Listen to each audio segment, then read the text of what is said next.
Qanday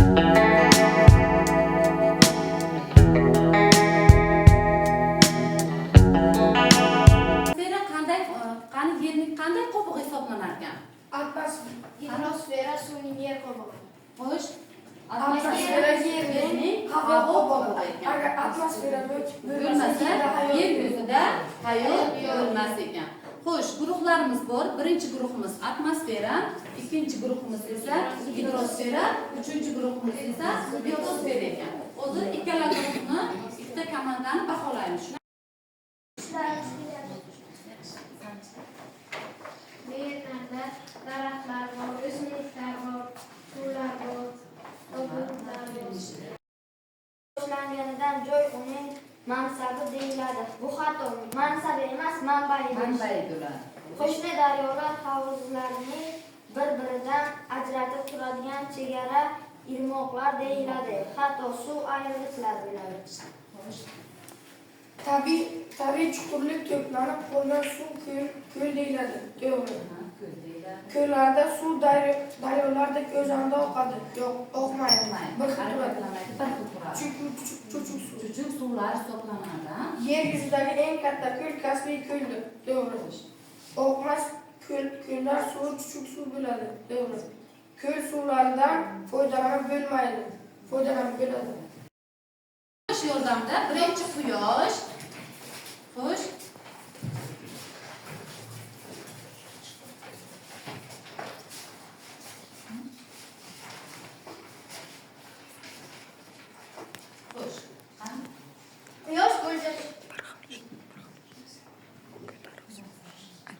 Quyosh bo'ljashasan, bulutlardan oshasan, botmay tursan bo'lmasmi? Yoki onang ko'nmasmi?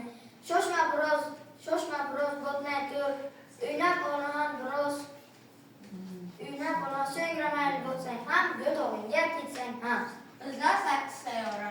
Tanishamiz bora Merkuriyda kattasi, Quyosh uning otasi.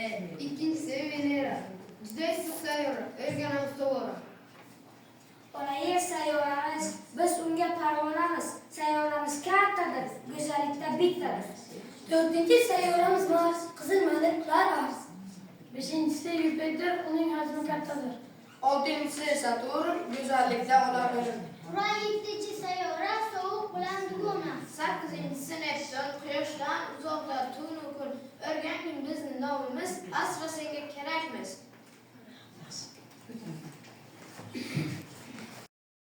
Dunyomizni buzish oqibatlariga olib kelmoqda. Buning oldini olish uchun nima qilishimiz kerak? Daraxtlar ekishimiz kerak. Gullar ekishimiz kerak va tabiatimizni ifloslanishimiz kerak. Kanalları 2000 kilometreden teşkil eden yer yüzü uçuşu, bulutların payda oluşu, yağınlar, hararet, şamol, tabiatı suni aylanışı, quyoshning zarli nurlarning to'silishi hayotlarga ham olib kelmoqda. Bilasizlar? Xo'sh, qazilma boyliklarimiz qanday ekan? Oltin, neft kabi qazilma boyliklarimiz qazib olinmoqda. Bularni qazib olish natijasida, ya'ni suvlar dengizlarimizda ham harakatlanadi. Suvlarni harakatlanmaydigan qismlari ham bor. Ya'ni ko'llardagi suvlar harakatlanmaydigan chuchuk suvlardan tashkil topgan. Xo'sh, o'quvchilar qaysilar xaritadan Yer sharimizdagi okeanlar 4 qismga bo'linadi.